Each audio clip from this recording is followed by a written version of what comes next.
How we doing? We're talking about becoming a money magnet today. And this all has to do with taking 100% responsibility, which we talked a little bit about on Friday/Monday. If you want to become a money magnet, listen to this live. How do we do it? What does that look like? Grand Rising, everybody. Hello. I'm feeling very tribally today, in case you haven't noticed, which means I'm feeling a little wild, what do we have? A lunar eclipse tonight and tomorrow night. So we got some amazing time for manifestation, right? You can use your water to put out in the moonlight. You can use your crystals to charge in the moonlight. Grand Rising, fam. So it's a great day for manifestation. Lunar eclipses are great. There's so much magic behind so many things in the universe, and we are magic. We can dig into our own treasure house within us to become anything that we want. I was reading a little bit before we get into the responsibility through manifestation. The gateway tapes.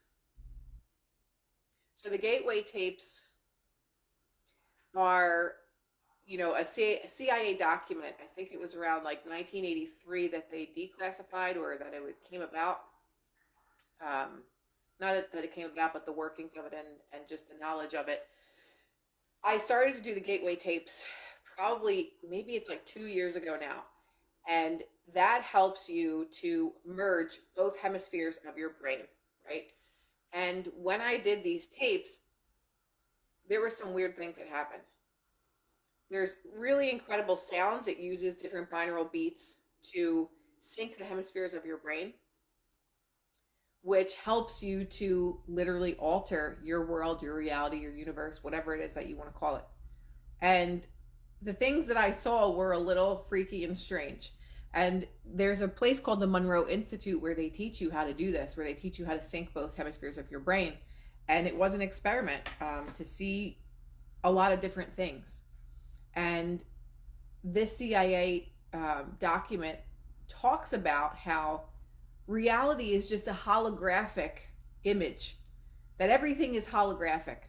And that's hard for us to wrap our minds around because we believe that we're born and life just happens to us and this is our destiny. But when you really dial back and you look at the science behind what reality actually is, it is a projection of our thoughts and belief systems.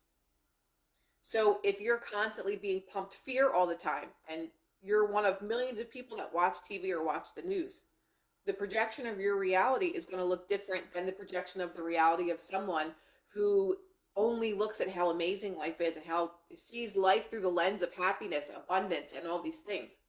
So what that has to do with becoming a money magnet is that everything that's happening in our reality is a result of what we believe to be true.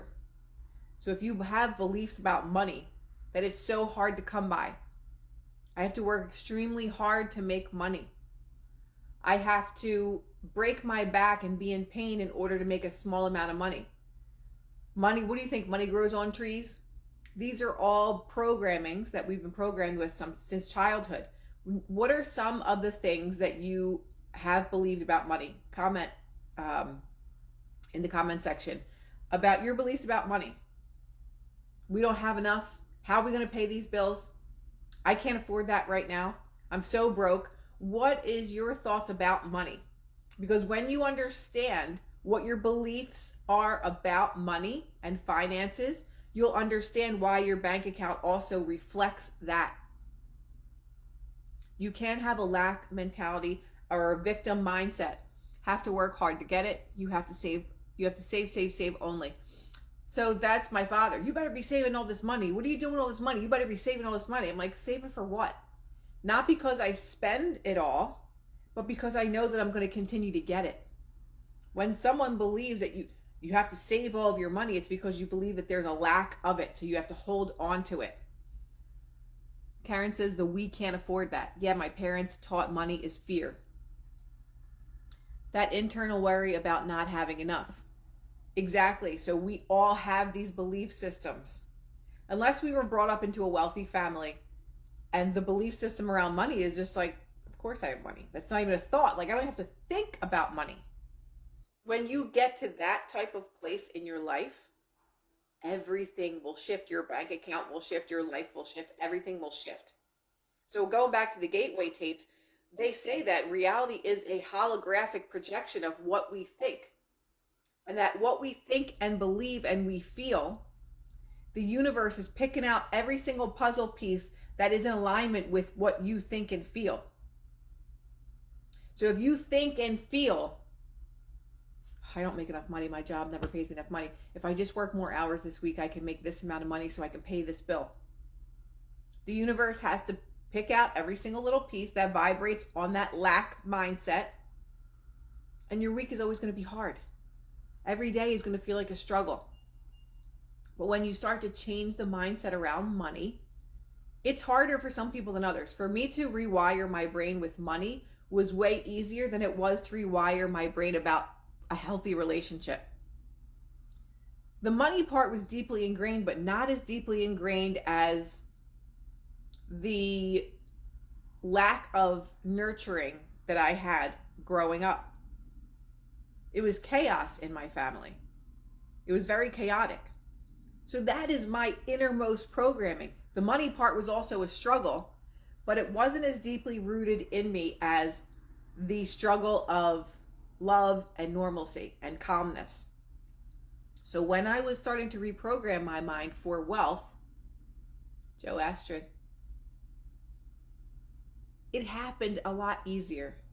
How did I do it? And I always say this, I can remember these days driving around in Los Angeles. If anybody's ever lived in LA, you either feel like the poorest person in the world, or you feel like the wealthiest person. You drive around Hollywood, shithole. You drive around Beverly Hills, mega money.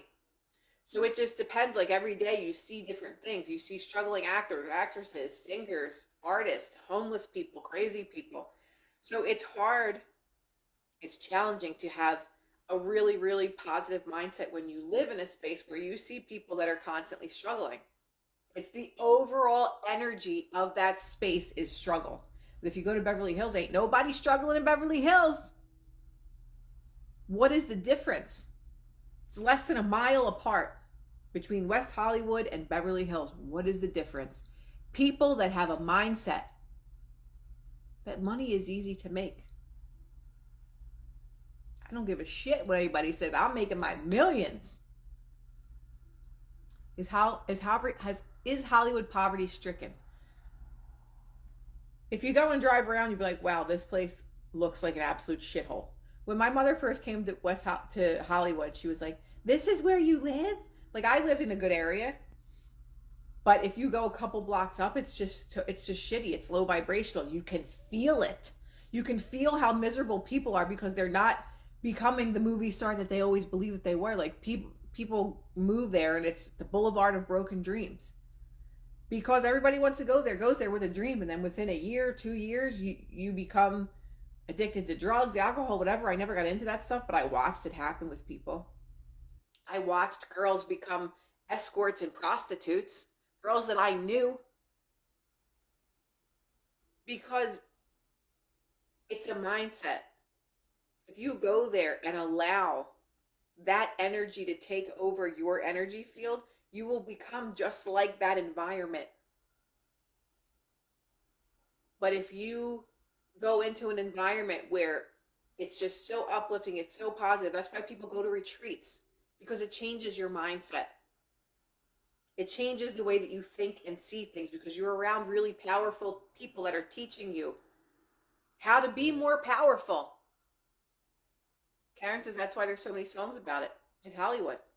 It is a detrimental place to your health and well-being. I lived there for almost 15 years. And whenever I was there, I was like, this is not my home. I live there. I love the weather. That's the only thing that kept me in Los Angeles. Because I always felt the energy there. How dense the energy was there. So everything about becoming a money magnet is about manipulating your reality. And if you don't have a strong mind, which most people really don't, you absorb the energy around you. You absorb the energy around you. When I used to go into auditions, nobody was ever friendly. Why? Because every person, most people in there, had a lack mentality. Well, that person's my competition. I can't possibly be nice to them. Who does that person think she is? Gayla. It was the most uncomfortable energy that I've ever experienced is walking into an audition room, waiting room, with all people that won't even make eye contact with you. They won't even look at you. And I notice these things with the vibrational frequency of people. And you know exactly where somebody is by their energy when you start to really recognize people's energy. When I was in the airport the other day, it's a perfect example. When I was in the airport, naturally for me, especially when I go to Mexico, everybody says hi to you. The local people anyway.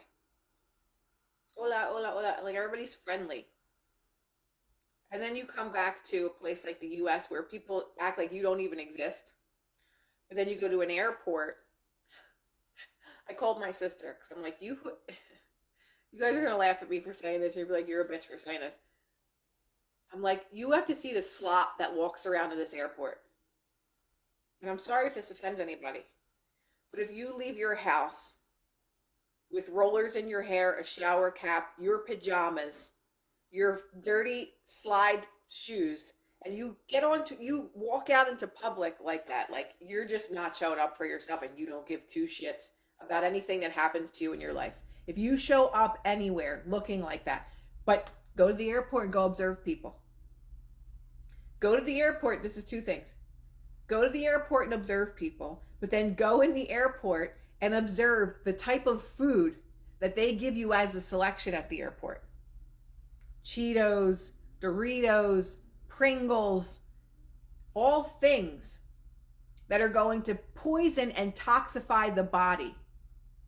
You can never attract the things that you want when you don't have a healthy mind. So as long as they keep us poisoned by the chemicals in the food that they serve everywhere, you're never going to be able to become a money magnet that way. Some people can because their belief system is so strong about money that it doesn't really matter what you eat. But most people don't have the strength to be able to become a money magnet because they don't even understand how this works. But some of us were lucky enough to have a family that grew up with money, and you have that money mindset. And then some people mess that up. Some people have the money mindset growing up. Maybe they marry into somebody that's not wealthy. Maybe they messed up their own life with drugs or something like that. And they lose all the things that they were really gifted from their family, which is that money consciousness, that money mindset. So, I believe because of energy, it's not because I believe, I know that how you show up for yourself and how you show up for the world is how the world is going to show up for you. So if you go places looking like shit and you don't care what you look like, if you go places with, I just want money so I can do the same shit in a nice pretty house. Just an idea. You had no pain this morning when you woke up. Jan, congratulations. We're going to read this from the inner work and then this other book that is phenomenal. It's called Breaking the Cycle. Traumatized people tend to traumatize others. Those who blame tend to feel like victims, which teaches others to be in blame with them. Those who are prideful tend to be hiding insecurity and try to make others feel insecure. Hurt people passing on hurt to others, thus teaching them to repeat the behavior. And the innocent cycle of ignorance begetting ignorance goes on and on. You know people that are not nice people because they've been hurt somewhere in life. So they hurt other people. They don't have the recognition or awareness that their trauma is just continuing in a cycle on and on and on. And they don't understand that because of these traumas, because of these hurts and pains, they continue to manifest more of the same. If you want to become a magnet to money, to love, to happiness, to anything, you have to become that magnetizing essence yourself, which is the belief systems that I have everything that I could ever want. Everything comes easy and effortlessly to me. Even when you go to a store and your immediate thought is you can't afford that. Oh, it's too expensive. You shouldn't buy that. You switch those thoughts with the affirmation of I am always provided for. Everything comes to me with ease. I am a money magnet. Every time you go to a store, you go anywhere. I'm a money magnet. I'm a money magnet. I'm a money magnet. Of course I can have this. I can have anything that I want. I was working with someone yesterday, chiropractor. She's 30 years old, the most talented chiropractor I've ever been to. And she's doing house calls right now until she starts at her new place. And she has to drag in this really, really heavy table. When I say really heavy, the thing's like 70 pounds. So she's lugging this thing in and out of people's houses. She's only charging $65 to drive to someone's house. I said, you need to charge at least $100 if you're going to be doing house calls. Like you're coming and being a huge convenience to people. They don't have to leave their house. They sit here and they wait for you to come. She's like, yeah, but that's a lot for people. I said, you need to know your worth and value because you are such an asset anywhere that you go. You are extremely talented. You know the human body extremely well. Yeah, I know. Well, maybe in the future. I said, no, maybe now. You're breaking your back going in and out of people's houses. You need to be charging more. If people are paying $60 to go into a chiropractor's office, you're going to charge $65 to drive to someone's house, wherever that might be. You're literally showing up. Yeah, and I talk to her about this a lot because she doesn't recognize her worth and value yet. I'm like, you are absolutely amazing. And this was me years ago when, people would say, oh, how much you charge for hair and makeup? I would give them like such a low price and people are like, oh, I have a budget for this. Like I told you guys this story before. Yeah, she does house calls in Colorado. I got this job from a really big company and I was doing a cereal commercial for someone, for a celebrity that I worked with for a long time. And they said, okay, what's your daily rate? And I said $1,200, like thinking that was a lot. And then after I did the job, like a couple weeks later, the person that I worked for, the client said, honey, how much did you charge them for your hair and makeup? I said $1,200 a day. She said, what?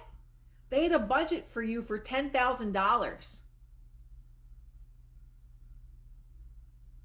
I was like, what? And this was like right before Christmas in LA. Yeah, honey, they had a budget for you for $10,000. And I think it was a 1 or 2 day shoot. It might have been 2 days. So me that I could have earned $10,000, I was just like, instead of saying, what is your budget? Like, what budget do you guys have? And I'll see if I can work with you. Because then you leave it up to them. I just said $1,200 to them as my day rate, and they had allotted $10,000. So knowing your worth and value, what are you worth to show up somewhere? And when you understand your worth and value and how much of an asset you are to any place that you show up, your bank account will reflect that. The mind naively puts itself into a self-imposed prison of repeating cycles of suffering and confusion. Compassion for ourselves and others becomes natural when we see how this all works. While these cycles go on rippling throughout humanity, we don't know that there is a choice to be anything different than what we are until now. We have a choice to be anything that we want, no matter how bad your life might seem, no matter how shitty things are. We have a choice in how this holographic reality becomes the hologram. If the hologram has to be pieced together piece by piece, you get to direct how that's going to be. Oh, I just have bad luck. There's no such thing as bad luck. There's a such thing as bad energy. Bad energy attracts more bad or negative energy. It's like you become a money magnet. You're holding a magnet in your hand 24/7. And that magnet is attracting everything that you believe to be true. I don't believe I'm worthy of love. Oh my God, how am I going to pay my bills? Money is so hard. I can't afford that. I'm so broke right now. What am I going to do next week? I don't know how I'm going to pay for all this. Oh my God, so-and-so's birthday. How am I going to get them a gift? I don't have any money. I'm always alone. People always leave me. You're holding that magnet, and that magnet is magnifying every single one of those belief systems to you. It has nothing to do with manifestation. It has to do with energy, frequency, and vibration, which is scientifically proven. So your hologram is going to be constructed by all the shit that you're attracting in your magnet. Do we get it? We following? I hope so. Now this book, I don't know where the hell I see it. I just keep ordering books. But guess what? We're learning things together. This book is called The Success Principles, How to Get from Where You Are to Where You Want to Be. It's a thick book. But I just open books to wherever I feel like, and I just start reading. I've never read a book from front to back before in my life. So this book is by Jack Canfield, the co-creator of Chicken Soup for the Soul. Do you remember that book? Chicken Soup for the Teenage Soul is what I remember reading. I don't remember what it was about, but I just remember that I would read it. Okay. We talked about responsibility, right? So, 100% responsibility for everything. As I mentioned in the introduction, back in 1969, only 1 year out of graduate school, I had the good fortune to work for W. Clement Stone. He was a self-made multimillionaire worth $600 million. Karen always comes through. Thank you. He was a self-made multimillionaire worth $600 million at the time. This was in 1969. Me, laugh out loud, me with $250 worth of books in my Amazon cart. Absolutely. Just get like one a week. I have not read an entire one of any of these books, I'll have you know. And that was long before the dot-com millionaires came along in the 90s. Blah, blah, blah. When I was completing my first week's orientation, Mr. Stone asked me if I took 100% responsibility for my life. I think so, I responded. He said, this is a yes or no question, young man. You either do or you don't. Now we're going to ask this question. Do you take 100% responsibility for your life? And we're going to explain this like I did on my last live. You either do or you don't. And I said, well, I guess I'm not sure. Have you ever blamed anyone for any circumstance in your life? Have you ever complained about anything? Yeah, I guess I have. He said, don't guess, think. And then he said, yes, I have. The guy says, okay, then that means you don't take 100% responsibility for your life. Taking 100% responsibility means you acknowledge that you create everything that happens to you. It means you understand that you are the cause of all your experience. If you want to really be successful, and I know you do, then you will have to you will have to give up blaming and complaining and take total responsibility for your life. That means all your results, both your success and your failures. Let's talk about that a second. There are some days that I want to blame other people for things that have happened to me that are still unfolding right now. And then I remember this question. I'm like, no, it was my responsibility. I have to take responsibility for that. I made the decision to allow this person into my life. I allowed this person to continue to do X, Y, and Z, which has then caused A, B, and C in my life. I can't blame the person for being an asshole. I can't blame the person for being a thief. I can't blame the person from stealing from me and robbing me blind. I have to blame myself because I didn't take 100% responsibility for my business, for my decisions. You could be around shitty people the rest of your life, but if you keep allowing them into your life, it ain't their fault they're an asshole and a shitty person. It's yours for allowing them to come into your life over and over and over and over and over. So are you taking 100% responsibility for your life? Yeah, ouch is right. Ouch. You can blame somebody else for everything that goes wrong in your life, but you're allowing these type of people in it. If you go to a job that you hate every single day, I hate my boss, I'm not making enough money. Are you being 100% responsible for yourself? No, you're not, because you keep going back to that job. You keep having a mindset that's poverty. You keep having a mindset that allows these things to continue. I'm completely guilty of blaming others. We all are. But this question is so profound. Are you 100% responsible for your life? My ex literally messaged me during the lunar eclipse window. Haha, bye. Again, if you allow this person to continue to get into your subconscious mind and your consciousness and everything, and then you complain about, oh my God, he's such an asshole, or she's such a bitch, she did this to me, and you keep allowing these people into your life, it ain't their fault, it's yours. If you don't have money, it's not because, oh, well, this person did this to me, and this happened, and then it's your responsibility. You ain't taking 100% responsibility for yourself. If you're not as successful as you want to be, and someone in your company is more successful than you, it is not their fault that you're not successful. If someone teaches you things the wrong way and you continue to do it and you know it's the wrong way and you keep doing it, you can't blame that person for teaching it to you. You have to take responsibility that, like, I listened to the wrong person. I should have done my own research. You can't blame people when you start to get sick because you took a vaccine that you didn't do research on and now you're sick for the rest of your life. You can't blame the doctors. You can't blame the government. You can't blame anybody else but yourself. You don't allow somebody else the power over you. They're not responsible for you and your decisions. You are responsible for you and your decisions.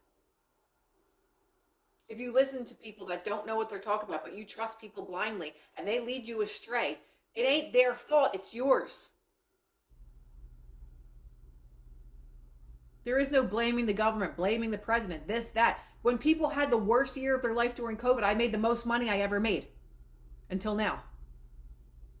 Oh my God, or the stores are closing, blah, blah, blah. I figured out how to make money. I was making thousands of dollars a day during COVID when everybody else was losing all their money and losing their business. I wasn't sitting there saying, I can't work. I moved out of LA. I left. I left my apartment empty. I just left it. I didn't go back for 5 months until I cleaned out my apartment. But I left. They closed the industry. Oh, I can't work. Guess what? I can. Because I figured it out. Because why? My life is my responsibility. I can't blame anybody. The doctor told me to do this, and now this happened. It is your responsibility to read the disclaimers, to read the side effects, to read everything as a result or consequence of your decision making based on what they're telling you.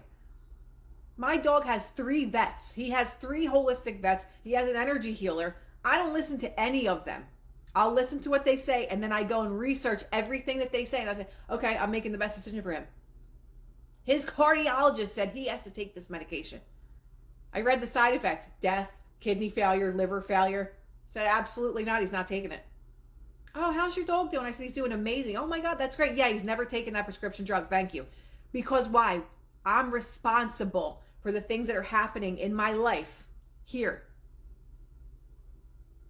There ain't nobody else to blame for your misfortunes. Nobody. When you become an adult, nobody else is responsible for you anymore. It is up to you. Yeah. Okay, going on. Okay, if you want to be really successful, and I know you do, then you'll have to give up blaming and complaining and take total responsibility for your life. That means all your results, both successes and failures.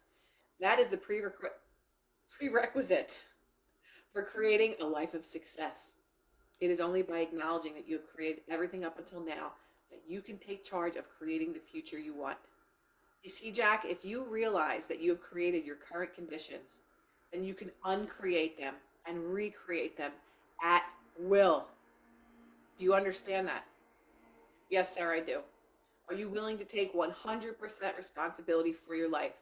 Yes, sir, I am, and I did. You have to give up all your excuses. Every last one. I don't care what it is. Every last one. 99% of all failures come from people who have a habit of making excuses. There are no excuses. And if there are, you better get rid of them. Who was I watching? Who was it? What's his name? Yeah, that's a good question. Damon somebody. Damon Dash? The guy that went out with Aaliyah. He was talking about a video. He was like, any people that you tell your ideas to and they give you a reason why you shouldn't do it, get them out of your life, run away. You don't want anybody in your life that always comes up with an excuse of why you can't do something. And I know so many brilliant people like that. When I tell you, I know two of the smartest and most creative people that I've ever met in my life have an excuse for everything as to why something won't work. Oh, too many people are already doing that. Yeah, but what if I put all this money out and then, this happens? Yeah, I know, I just don't think it's the right time to do it. Well, where are you gonna do that at? How are you gonna make those things grow? I don't want no motherfucking body in my life that has excuses as to why something can't work, because I don't work like that. Someone will tell you me straight up, no, it can't work like that. And I'm like, hold my coconut water. I'll be right back. And then I go make it happen. I've always been that way. I don't want excuses. Although, have I taken 100% responsibility for my life? No. That question was just asked to me when I read this book after I ordered it about 2 weeks ago. And I was just like, I don't take 100% responsibility for my life. I mean, I do for many, many, many, many things, but there are some places where I'm just like, this person did this, blah, blah, blah. I ain't taking 100% responsibility. Hold my coconut water. Because I was going to say hold my beer. I'm like, I don't drink that shit.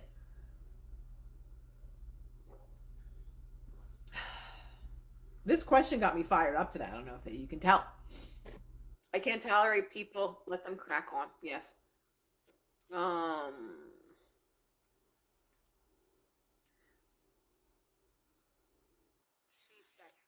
Better health care than most people. Leo really does. I tell you what. Okay, I'll give you another example. I recommended his vet that he's never seen in person. He has a vet in New York that's a holistic vet that studied under Dr. Marty Goldstein, who is one of the greatest holistic veterinarians that will probably ever live. He's never been to this guy, and I recommended him to someone else for their dog. And they said, did you know that he's leaving at the end of the month from that practice? I said, what? Yeah, they told me that he's leaving at the end of the month. What should I do? So I said, okay, let me take care of this. So I called the vet a couple days ago and I said, is Dr. So leaving at the end of the month? Yeah, he is. I said, well, where is he going? He's just going to take time off right now. I said, and then where is he going to be? Yeah, I'm just not really sure where he's going to be. Did you want to set up a phone appointment with him? I said, absolutely. Okay, we have tomorrow, which was yesterday. So he calls me and I said, Dr. So, where are you going? He's like, what do you mean? I said, they said you're leaving at the end of the month. I need to know where you're going. Are you retiring? He's like, no, I'm not retiring. Can you guys hear me? Someone said my audio is quiet. I'm really talking loud. He said, no. Can you hear me better? I'm not retiring. I said, well, where are you going? I need to know where you're going because you have helped save his life by not even seeing him in person. Like, I need to know where you're going. And he said, like, I think he's starting his own practice. He's like, I can't really give out my information. I said, listen, I already have your personal email.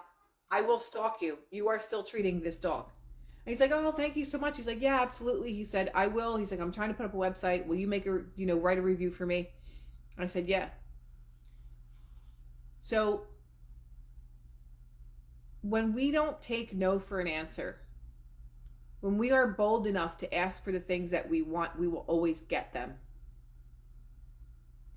So are you taking 100% responsibility for everything that's happening in your life and in your world and around your world, because you do have control over these things?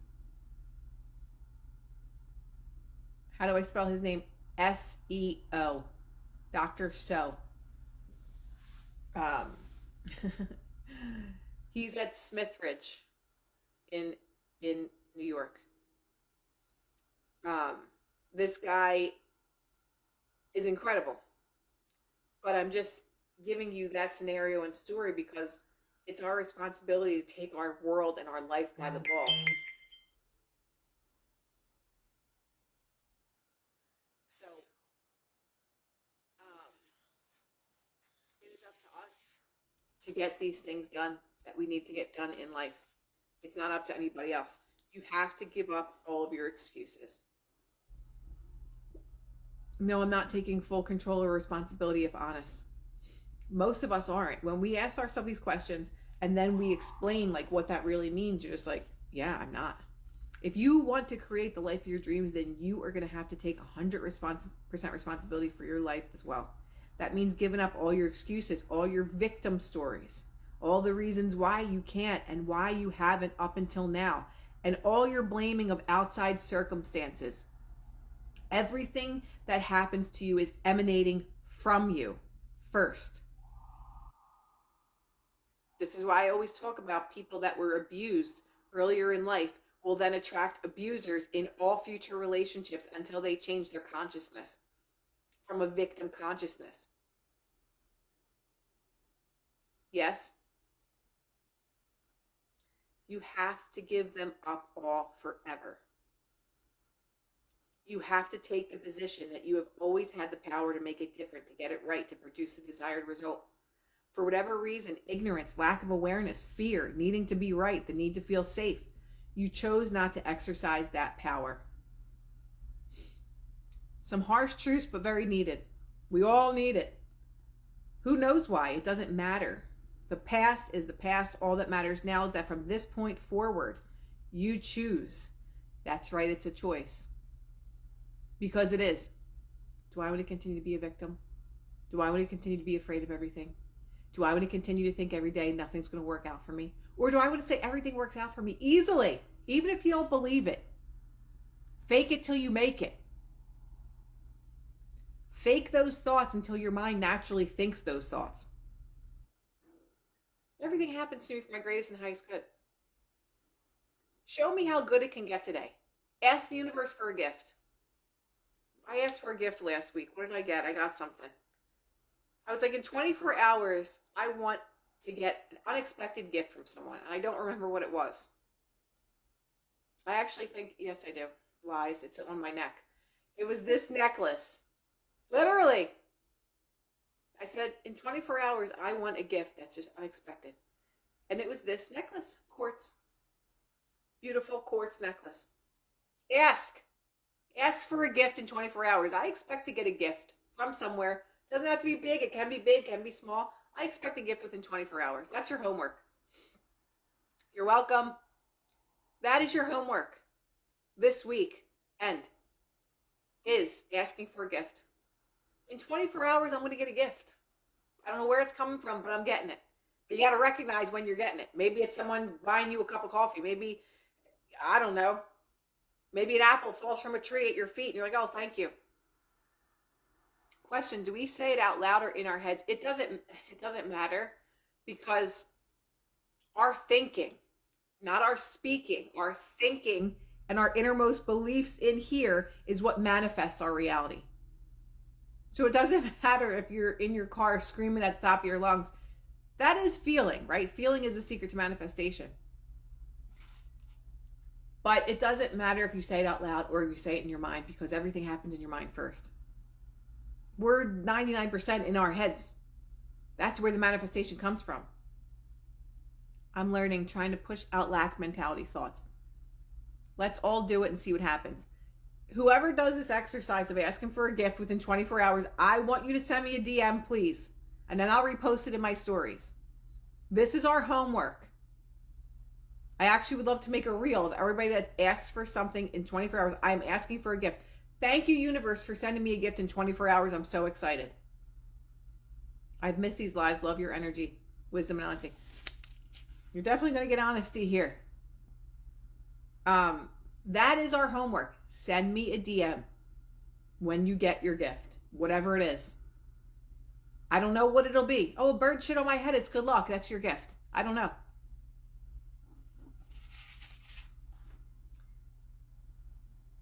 If something doesn't turn out as planned, you will ask yourself, how did I create that? I always do this because I already know. I already know that I created. I'm like, you did it. You thought it. I can't help you, but I can help you by switching my thoughts. If something doesn't turn out as planned, ask yourself, how did I create that? What was I thinking? What were my beliefs? What did I say or not say? Example. Oh, they're laying off like 1,000 people in my company. You know, I know that I'm going to get laid off. 2 weeks later, you get laid off. But there's still 10,000 other people that work at that friggin' job. How did I create that? What was I thinking? What was my beliefs about that? Hello? Bird shit is wild, but I get it. Well, it's good luck. Thank you, universe, for shitting on me today. It's good luck. Again, how did I create that? What was I thinking? What were my beliefs? What did I say or not say? What did I do or not do to create that result? How did I get the other person to act that way? And again, because people say, well, can you manifest for other people? Yes. Think for the change, Gayla. People show up in your reality based on what you think about them to be true. So if someone is treating you like absolute shit, it's because you believe that about yourself, that I'm not worthy of being treated nicely, that no one ever shows up for me, that I'm always neglected, people always leave me, no one ever stays, I'm always bullied, no one ever chooses me. Why doesn't that person call me? They're going to show up and reflect that because they have to. It's like a script, it's like a movie. The actor in the movie has to say the lines because the director wrote them. So you have to say the lines. You are the director. If in your head, I'm never chosen, I'm always treated poorly, I never have a great job, those actors in your reality have to show up that way and say, yeah, you're right. You can do it yourself if you want to live in Spain. I have so many people. This one girl that I met, she said when she was younger, she would literally take a suitcase and roll up and down the street with it and pretend that she was traveling. And now this girl literally travels all over the world. I kid you not. So if you want to be in these dream places, you have to dream them up in your head first. It's really not hard. It's matching energy. Like, we think it's so hard because we're meant to believe. We're made to believe. We're molded to believe. Life is difficult. I don't get the things that I want.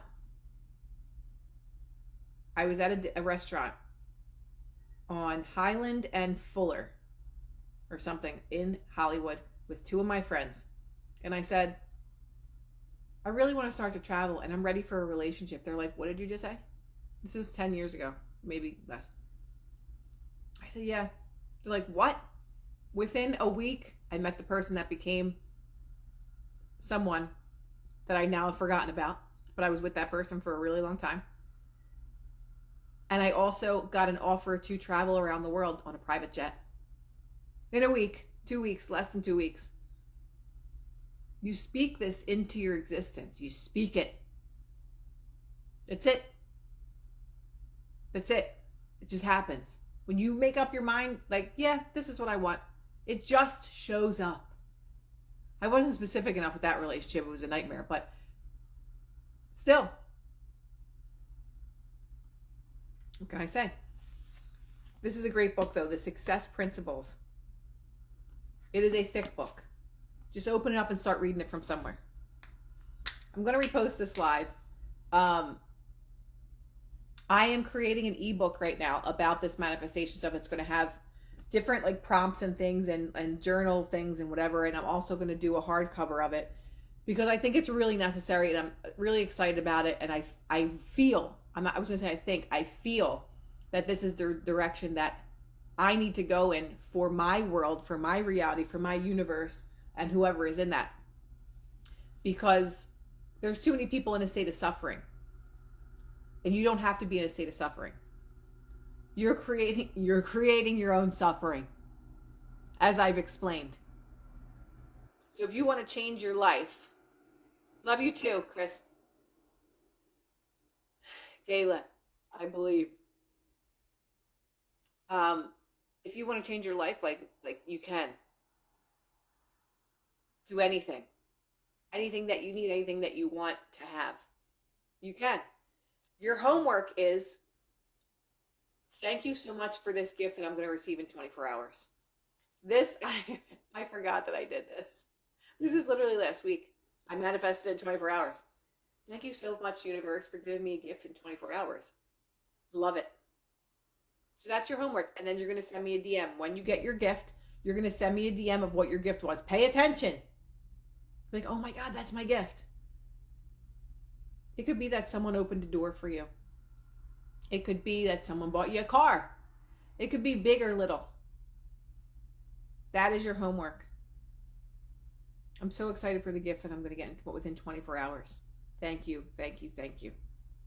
Send me a DM, please and thanks. Have a beautiful morning. I have my mastermind soon with Gayla. And I will see you guys on Monday morning. Let's do it. Yes, your beautiful gift in 24 hours. Let's go.